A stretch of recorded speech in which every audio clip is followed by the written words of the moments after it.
Oke, tadi kita udah jelaskan ya tentang pentingnya ekonomi terhadap matema sorry, pentingnya matematika terhadap ekonomi. Nah, pada kali ini saya akan membahas soal pangkat.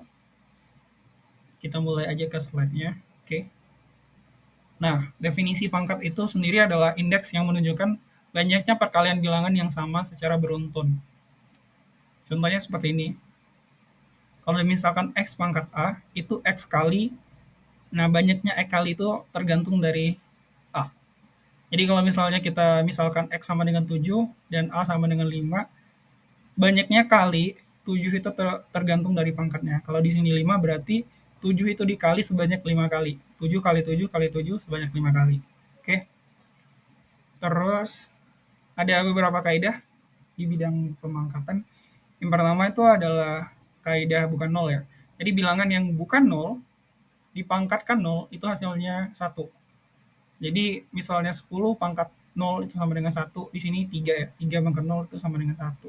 Jadi mau 1000 pun hasilnya sama. 1000 pangkat nol hasilnya tetap satu. Oke. Selanjutnya adalah bilangan berpangkat satu adalah bilangan itu sendiri. Nah, sebenarnya kayak 5, 10, 6, 7, angka-angka itu semuanya berpangkat satu. Karena dia berpangkat satu, biasanya kita pangkatnya nggak ada kita tulis. Oke. Sederhananya bilangan berapapun yang berpangkat satu, ya udah bilangan itu sendiri. Biasanya satunya nggak ditulis, pangkat satunya nggak ditulis. Misalnya 100, ya berarti 100 pangkat satu sebenarnya. Tapi kita cuma tulis 100 aja.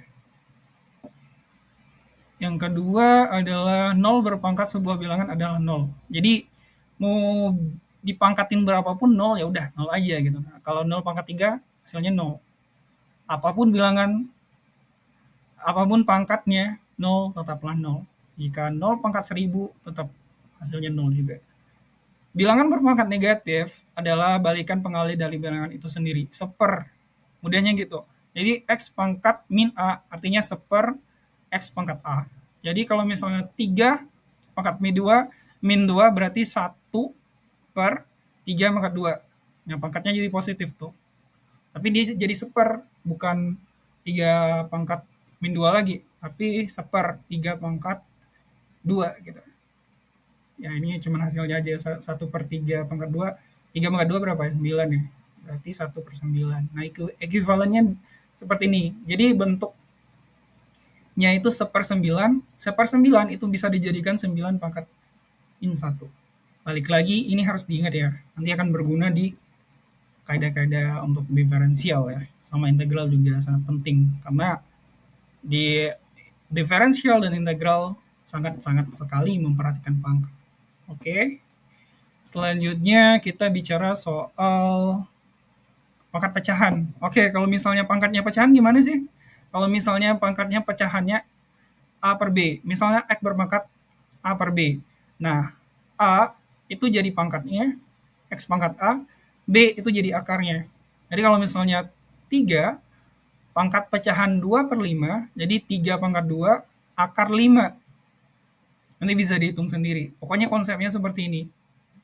Oke, kalau misalnya dia berpangkat pecahan, berarti yang atas ini, yang 2 ini, 3 pangkat 2/5 itu, 3/2 itu jadi pangkatnya, nah 5 itu jadi akarnya.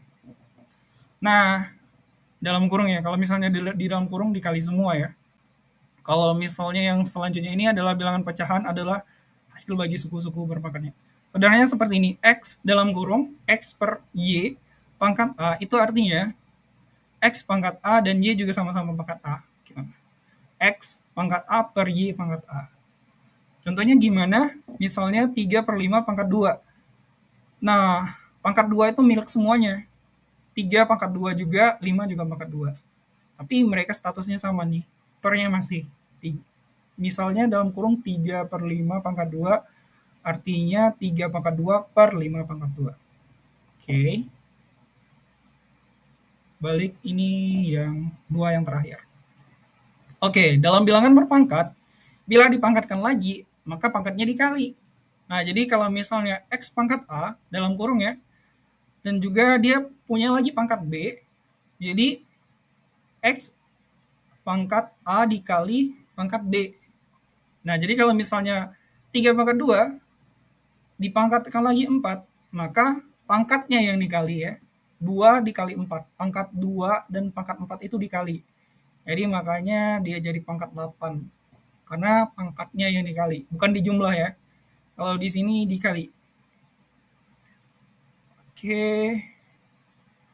Terus di sini juga ada yang bilangan dipangkatkan pangkat berpangkat. Aduh, udah terlalu ribet ya.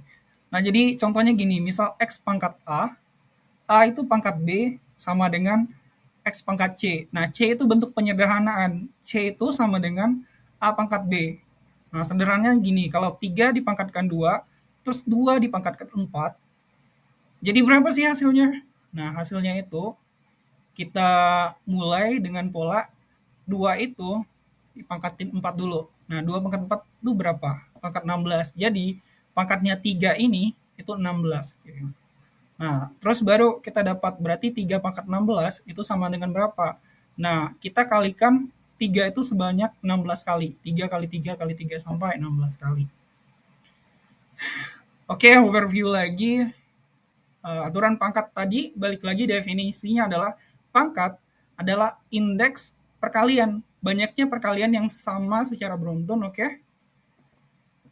Dan ini adalah bentuk yang paling sederhana. Kalau misalnya X pangkat A, artinya X akan dikali sebanyak A. Kalau 7 pangkat 5 berarti 7 akan dikalikan sebanyak 5 kali. Bukan 7 kali 5, tapi 7 dikalikan 7 sebanyak 5 kali. Kemudian kalau misalnya X pangkat 0, apapun bilangannya, bila dipangkatkan 0, hasilnya 1. Apapun bilangannya, termasuk 1000, 100.000, atau bilangan berapapun, itu hasilnya 1. Kecuali 0. 0 bila dipangkatkan, ini aturan yang lain ya, 0 bila dipangkatkan sesuatu, itu tetap hasilnya 0. Dan ini tadi kelupaannya. Bilangan yang berpangkat 1 hasilnya bilangan itu sendiri. Kalau 3 pangkat 1 artinya 3. Biasanya kita nggak menulis pangkat 1. Kalau misalnya angka 100 itu sebenarnya 100 pangkat 1. Tapi kita nggak tulis. Terus, oh ya, kalau misalnya pangkatnya minus artinya 1/1 bilangan yang berpangkat negatif tadi jadi positif pangkatnya. Misalnya X pangkat min A artinya 1/X pangkat A. Oke.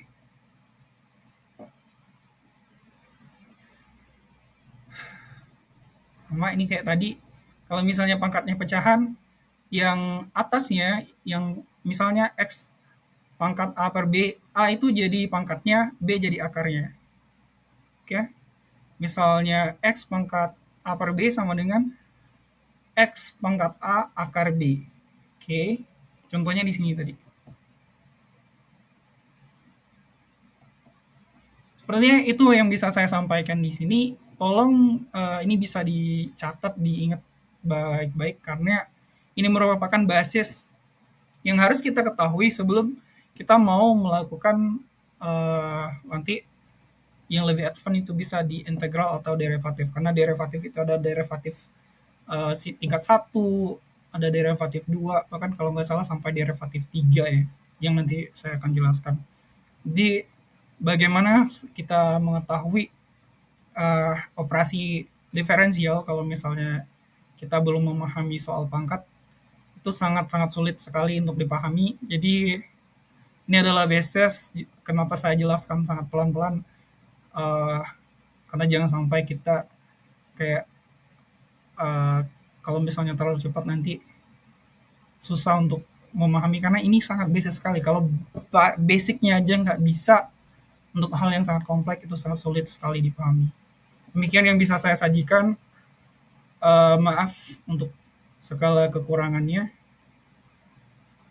Saya ucapkan selamat siang dan sampai jumpa.